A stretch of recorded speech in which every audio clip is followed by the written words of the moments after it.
Halo sahabat herbal, kembali lagi di Herbal for Life. Tapi sekarang saya sama Bu Ingrid dan juga Pak Dodi, pasien penyakit stroke ya. Iya. Dan Bu Ingrid juga baru metik tanaman herbal untuk bikin ramuan penyakit stroke. Ini ada apa aja nih Bu Ingrid?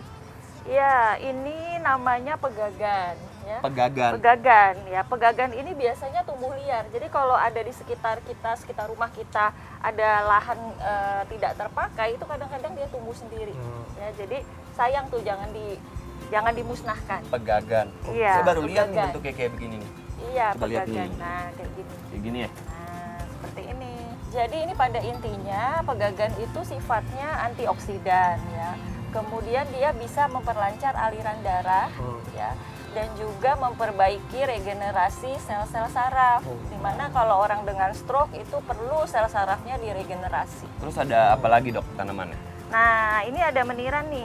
Meniran. Nah, ini ada 3 ya. Ini sama ini. Cuma ini nih masih baby nih menirannya. Itu yang diambil apanya dok dia kalau akan misalkan tambah emang udah bisa? Daunnya juga akan tambah besar sedikit. Jadi yang diambil itu sebetulnya dari tangkai sampai daun bisa. Oh berarti bisa dipetik Bisa, di sini? boleh. Ini nggak Boleh. apa-apa dipetik? Boleh. Nanti kita Oke. tinggal buang akarnya. Nggak apa-apa. Gimana? Nah, Oke. Segini aja dok ya? sebetulnya kita membutuhkan yang lebih banyak. Tetapi kalau bahan segar tidak ada, kita bisa pakai bahan kering. Bahan kering. Iya, jadi daun meniran atau herba meniran yang dikeringkan. Itu bisa dengan volume yang lebih kecil. Kalau pakai bahan meniran yang segar, itu perlu banyak, perlu 20 gram. Ini kan nggak nyampe 20 gram. Oh emang takarannya harus 20 gram, nggak boleh kurang? Iya, sebaiknya kita kalau membuat ramuan herbal itu semakin presisi semakin baik. Supaya mencapai efek yang kita inginkan gitu. Oke deh dok, habis ini kita langsung bikin racikannya ya. Makanya sahabat herbal jangan kemana-mana, tetap saksikan Herbal for Life.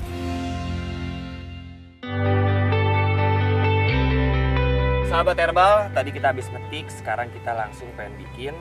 Ramuan herbal herbal untuk untuk stroke. Nah, yang tadi digunakan tumbuhan apa ini?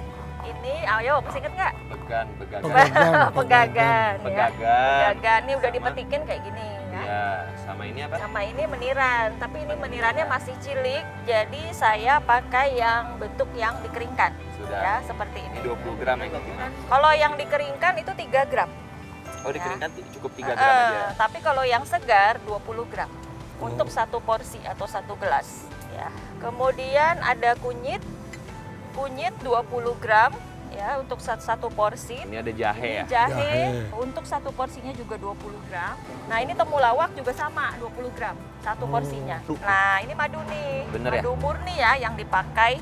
Kalau ada madu hutan mentah lebih bagus. Ini Ini- perasan lemon.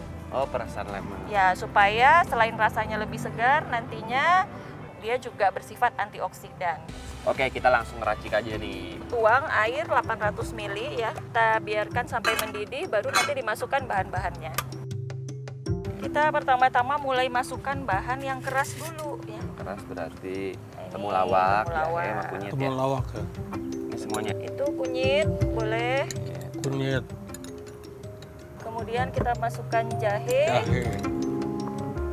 Nah, setelah ini kita masukkan pegagan. Saya pilih pakai pegagan kering karena kalau pegagan segar kita butuhnya 40 gram untuk 2 porsi. Banyak Jadi ini banget. kurang. Jadi kita pakai yang kering ya 3 gram. 3 kali 2 jadi 6 gram. Ini meniran kering, satu porsinya itu 3 gram.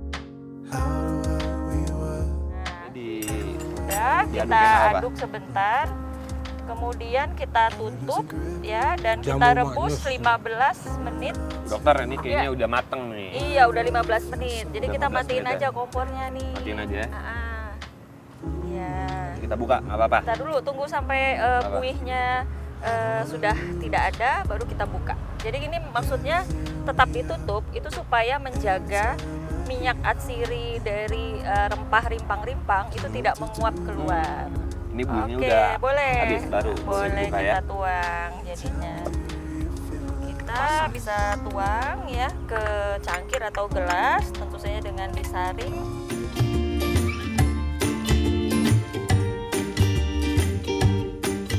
Nah, kemudian kita berikan madu. Oh, biar manis. Biar manis, dan juga madu ini kan ada khasiat antioksidan dan menambah energi buat orang yang lagi stroke ya, pemulihan, energi untuk pemulihan. Jadi Berarti kalau madunya sesuai takaran kita aja? 2 sendok teh minimal. Lebih maksimal sebetulnya bisa 4 sendok teh sampai maksimalnya. Tapi ada diabetes ya jangan kasih madu ya. Nggak Atau boleh madunya boleh 1 sendok teh aja ya kalau diabetesnya terkontrol Pak. Lemon kita pakai juga Fungsinya lemon untuk apa itu? supaya selain buat segar juga menambah zat antioksidannya Pak. Gitu. Karena vitamin C-nya kan tinggi. Oh ya dok, tadi kan aku lihat dokter ini ngambil madunya pakai sendok besi. Katanya bagus pakai sendok kayu. Itu sebenarnya mitos atau fakta sih? Ya, sebetulnya gini, idealnya memang pakai kayu, tapi sendok stainless juga boleh. Ya, untuk mengambil, menuang, dan juga untuk mengaduk begini, itu boleh. Jadi yang melarang itu mitos ya, karena sebetulnya dari stainless ini dia tidak akan menyebabkan interaksi negatif dengan madu. Berarti Tidak nggak akan berpengaruh ya? ya nggak tidak akan berpengaruh ya? terjadi reaksi negatif. Oh, gitu. Kecuali nih kalau Bapak punya madu di botol, terus Bapak masukin sendok lama berhari-hari, Oh, itu direndam malah ya bisa-bisa sendoknya yang hancur korosif ya. Jadi bukan madunya. Jadi ini sudah siap dikonsumsi, tapi karena puasa tentu saja ini dikonsumsinya setelah berbuka puasa. Jadi kita buka puasa kan takjil dulu ya Iya. Pak ya. Misalnya kurma 3, air putih. Iya. Setelah itu kita boleh minum ini. Oh jadi kita nggak usah kayak makan nasi dulu langsung Nggak ini perlu, apa-apa. nggak perlu. Tapi kayak perut kosong banget juga nggak boleh ya? Ya sebaiknya tidak dengan perut kosong karena manfaat dari atau khasiat dari ramuan ini di samping untuk pemulihan stroke, dia bisa menurunkan tekanan darah pada orang dengan stroke. Nah kalau dikonsumsi pada saat perut kosong, kita saat puasa itu kan tekanan darah lagi turun. Oh, gitu. Jadi ya. kalau perut kosong kita langsung konsumsi, dikhawatirkan tekanan darahnya rendah, kerendahan.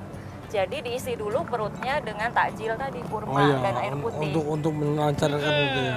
Jadi ini dikonsumsi sebelum makan malam, lalu Bapak makan malam.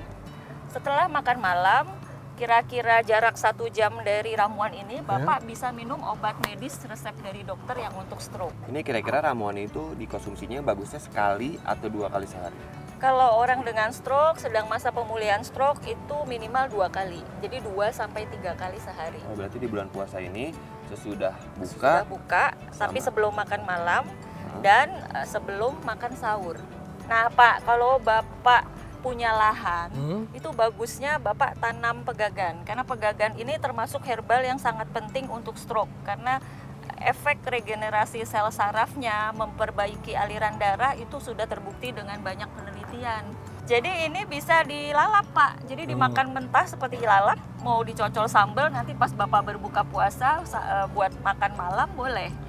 Sahabat Herbal, selain ini kita juga ada pengobatan terapi untuk Pak Dodi. Makanya jangan kemana-mana, saksikan terus Herbal for Life.